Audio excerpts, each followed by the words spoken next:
할렐루야. 오늘 설교의 제목은 흔적입니다. 본문은 갈라디아서 6장 14절로 18절의 말씀입니다. 제가 쉬운 성경으로 읽어 드리겠습니다. 그러나 나에게는 우리 주 예수 그리스도의 십자가 외에는 자랑할 것이 아무것도 없습니다. 그리스도로 말미암아 나는 세상을 십자가에 못 박았고 세상은 나를 십자가에 못 박았습니다. 할례를 받든지 혹은 할례를 받지 않든지 그것은 전혀 문제가 되지 않습니다. 중요한 것은 새 사람으로 태어나는 것입니다. 이러한 원리에 따라 살아가는 모든 사람들에게 그리고 하나님의 백성인 이스라엘에게 평화와 자비가 함께하기를 빕니다. 마지막으로 당부를 드립니다. 이제부터는 더 이상 나를 괴롭히지 말아 주십시오. 나는 내 몸에 예수의 흔적을 가졌습니다. 형제들이여, 우리 주 예수 그리스도의 크신 은혜가 여러분의 심령에 있기를 빕니다. 아멘. 연전에 저는 일본의 대문호이자 기독교 문학가인 엔도 슈사크 선생의 역작인 침묵이라는 소설을 기독교 인문학 만남이라는 시리즈 설교를 할 때 말씀드린 적이 있었습니다. 그리고는 최근에 침묵의 소리라는 엔도 슈샤크 선생이 침묵을 쓰게 된 동기 등에 관해 쓴 책을 읽고서는 또다시 느낀 바가 있어 이 설교를 준비하게 되었습니다. 1633년 교황청에는 한 가지 보고가 들어옵니다. 일본으로 선교를 나간 포르투갈 예수회 소속 페레이라 크리스토반 신부가 배교를 했다는 것입니다. 그는 일본에서 33년을 체류하던 주교의 신분이었습니다. 이 소식을 듣고 3명의 신부가 붕괴합니다. 자신들의 은사였던 페레이라 신부가 이교도에게 굴종에 배교했다라는 사실을 믿을 수 없었던 것이죠. 새 젊은 신부는 일본에 건너가 사건의 진상을 직접 확인하기로 마음먹었습니다. 그들은 1637년 일본 애로의 위험한 선교를 허락받았습니다.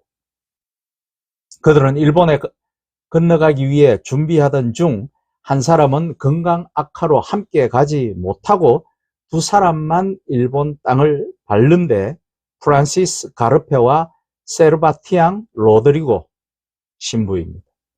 프란시스 가르페는 순교로 생을 마감하였고 세바스티앙 로드리고는 페레이라 신부가 배교했다는 진실을 확인한 뒤 오카다 사네몬이라는 이름을 받고 자신도 배교한 사제로서 일본에서 남은 생을 살아가게 됩니다.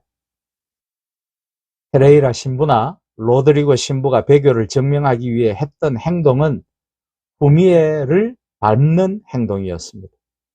후미에는 예수님이나 성화가 그려진 그림이나 나무판, 금속판을 밟는 것을 말합니다. 이 작품에서 가장 인상 깊은 장면은 로드리고 신부가 배교하는 장면이라고 볼 수 있습니다. 밟아도 좋다. 내 발의 아픔을 내가 제일 잘 알고 있다. 밟아도 좋다. 나는 너희에게 밟히기 위해 이 세상에 태어났고 너희의 아픔을 나누기 위해 십자가를 짊어진 것이다. 이렇게 해서 신부가 성화에 발을 올려놓았을 때 아침이 왔다. 멀리서 닭이 울었다. 이것은 소설의 내용을 제가 읽었습니다. 작품에서 로드리고 신부는 박해받는 일본 크리스찬, 즉 기리스탄의 참혹한 현실을 보며 하나님의 침묵과 마주합니다. 절절하게 기도해도 아무 일도 일어나지 않았습니다. 일본의 박해는 끝나지 않았고 신도들은 배교를 강요받고 고문당하고 죽어나갔습니다. 로드리고 신부는 후미에를 앞에 둔 순간 밟아도 좋다라는 그분의 음성을 듣습니다.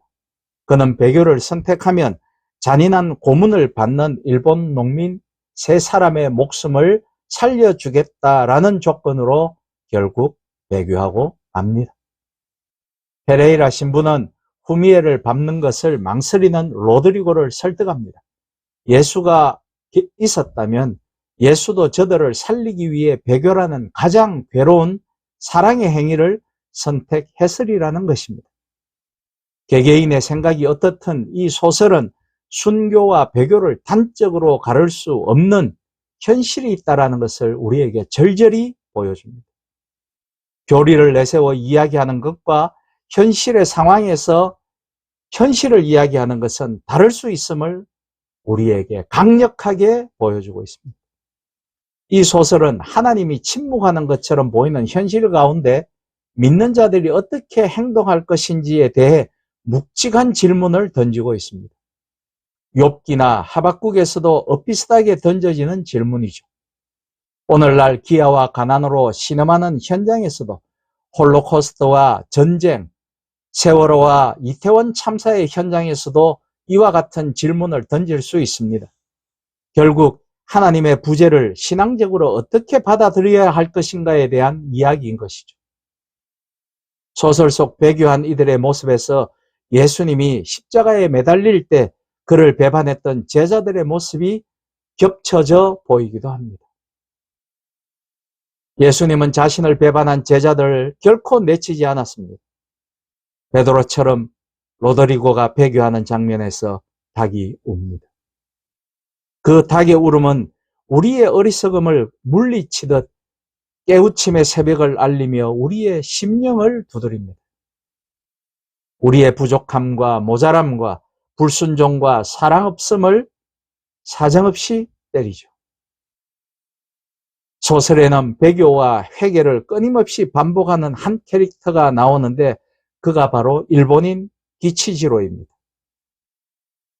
로드리고가 붙잡히게 된 것도 기치지로가 막부에 고발했기 때문이었죠. 기치지로는 베드로를 형상화한 인물입니다. 로드리고 신부의 실제 모델 주제페 키아라 신부도 죽을 때까지 배교와 회개를 반복하다가 일본 이름으로 사형수의 아내와 자식을 자기가 데리고 살다가 80세가 넘어 죽었다고 기록되어 있습니다. 이 엔도 슈샤크 선생은 침묵을 집필하게 된 동기를 이렇게 밝힙니다. 수년 전 나가사키에서 처음으로 후미에를 보았을 때부터 나의 이 소설은 조금씩 형태를 갖추기 시작했다. 오랜 투병 생활 동안 나는 마모된 후미에 위에 새겨진 그리스도의 얼굴과 그 옆에 뚜렷하게 남아있는 검은 발자국의 흔적을 몇 번이나 마음속에 떠올려 보았다. 신앙을 버린 자들이기에 교회도 그들에 대해서 말하기를 꺼려했고 역사로부터도 그들은 지워지고 말았다. 그들을 침묵으로부터 다시 불러내고 나 자신의 마음을 여기에 투영시키는 것, 이것이야말로 바로 이 소설을 쓰게 된 동기이다. 그리스도와 만났던 우리에게서 그 만남의 흔적은 결코 사라지지 않습니다. 로드리고보다 먼저 일본에 선교사로 왔다가 고문을 당한 끝에 그리스도를 배신했던 페레이라 신부에게도 그 흔적은 하나의 커다란 아픔으로서 그의 몸에 새겨져 있었던 것입니다. 우리가 그리스도와 만난 동기가 어떠했던지 간에 그리스도를 만났던 그 흔적은 결코 지워지지 않는다고 엔도 선생은 이야기하고 있습니다. 엔도의 다른 소설 사무라이라는 작품에서 엔도는 신부의 입을 빌려 로마서 8장 39절에 성도의 견인과 같은 교리를 다음과 같이 적고 있습니다. 세례라는 성찬은 인간의 의지를 초월하여 하나님의 은총을 부여합니다. 그들이 받은 세례에 만에 하나 불순한 동기가 있다 하더라도 주님은 그날부터 그들을 모른다고 하실 리 없습니다. 그들이 설령 그때 주님을 이용하려 세례를 받았다 하더라도 주님은 결코 그들을 버리지 않으실 것입니다. 라고 소설에서 쓰고 있습니다. 이 얼마나 뛰어난 신학자들보다도 더 뛰어난 글입니까? 침묵의 소리에는 배교자들을 위한 엔도 슈샤크의 변호가 쓰여 있습니다. 그들의 신앙이 얕았기 때문에 배교하였다고 비난한다면 비록 기독교인이라고 해도 나는 그렇게 말하는 사람에게 화를 내고 싶다. 우선 그렇게 말하는 사람에게는 상상력이 없다. 얕은 것은 배교한 사람의 신앙이 아니라 그들 배교자들을 비판하는 사람 자신의 사랑이다.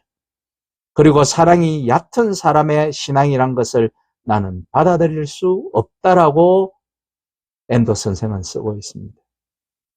이 얼마나 뛰어난 깨우침입니까? 가끔 하나님의 침묵이 이해되지 않을 때가 저도 여러분도 많을 것입니다. 숨이 막혀오는 마지막 순간을 견디지 못하여 가스실 시멘트벽에 깊은 손톱 자국을 남기며 숨져간 유대인의 그 절규의 흔적을 볼 때, 열사의 땅에서 흙탕물 한 동이를 얻기 위하여 아침에 길을 나서서 하루 종일 뜨거운 햇볕 아래 몇 시간씩 걸어가 물 한 동이를 길어 돌아오면 하루에 가지는 아프리카의 중동의 단순하고도 처절한 소년 소녀들의 삶을 대할 때, 세월호에서 숨 막혀 죽어가던 그 어린 천충들을 상상해 볼 때, 이태원에서 겹쳐져 숨을 못 쉬고 죽어가는 그 젊디 젊은 이 땅의 젊은이들을 생각해 볼 때, 그리고 참으로 국민과 나라를 생각하지 못하고 오직 자신들만의 영달을 위해 정치하는 저들을 생각할 때, 과연 이 땅에 공의란 것이 존재할 수 있는가? 우리는 의심하기도 합니다.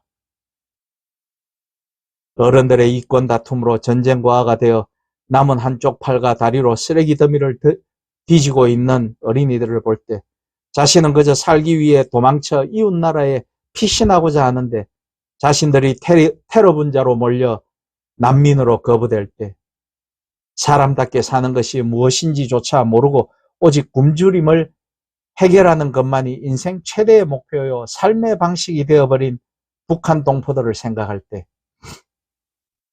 공의의 하나님, 우리를 사랑하시고 우리의 필요를 채우시며 우리의 간절한 기도를 들어주시는 하나님께서 왜 이런 일들을 그냥 내버려 두실까? 왜 침묵하고 계실까? 안타까운 마음으로 우리는 부르짖기도 하지요. 사울에게 쫓겨 두려움에 떨며 광야에서 방황하던 다윗은 하나님의 긴 침묵 앞에서 내 하나님이여 내 하나님이여 어찌 나를 버리셨나이까? 어찌 나를 멀리하여 돕지 아니하옵시며 내 신음하는 소리를 듣지 아니하시나이까? 내가 낮에도 부르짖고 밤에도 잠잠치 아니하오나 응답지 아니하시나이다 라고 시편 22편 1절로 2절에서 다윗은 절규하고 있습니다. 하나님이 사랑하시어 택하시고 크게 사용하셨던 믿음의 선진들에게도 하나님이 침묵하시는 시간이 있었던 것입니다. 그러나 그 침묵의 기간은 바로 하나님이 일하시는 시간이었다라는 것을 우리는 말씀을 통해 분명히 알아야 합니다. 하나님은 우리가 위기에 처할 때마다 나타나서 우리를 도와주는 슈퍼맨이 결코 아닙니다. 그렇게 생각하신다면 그것은 잘못된 신앙이요, 그것은 이단에 가까운 생각입니다. 그러나 분명한 것은 그분은 여전히 우리를 사랑하시며 이 시간, 이 장소에 우리와 함께 하시는 임마누엘의 하나님이시라는 것을 믿으셔야 합니다. 고난과 절망 가운데 우리가 할 일은 넋을 놓고 하나님에 대한 서운함과 원망으로 주저앉아 있는 것이 아니라 이 시간에도 하나님이 일하고 계심을 믿고 소망 가운데 하나님의 때를 기다려야 한다는 것입니다. 그분은 결코 침묵하지 않으십니다. 그분은 침묵하지 않으시고 그분은 우리에게 흔적을 남겨놓으셨고 세상에 수많은 흔적을 남겨놓으셨습니다. 그렇기에 우리는 주님의 말씀과 가르침에 귀를 기울이고 하나님이 창조하신 이 세상에, 이 환경에 우리의 눈을 돌려야 되며 보다 넓은 시야를 가지고 우리의 이웃을 돌아보아야 하는 것입니다. 바라기는 주님의 이끄심에 우리가 침묵하지 않고 우리에게 주신 그 흔적으로 복음의 족적을 남기며 살아가시는 여러분과 제가 그리고 한국 교회가 될 수 있기를 주님의 이름으로 축복하며 부탁드립니다. 아멘.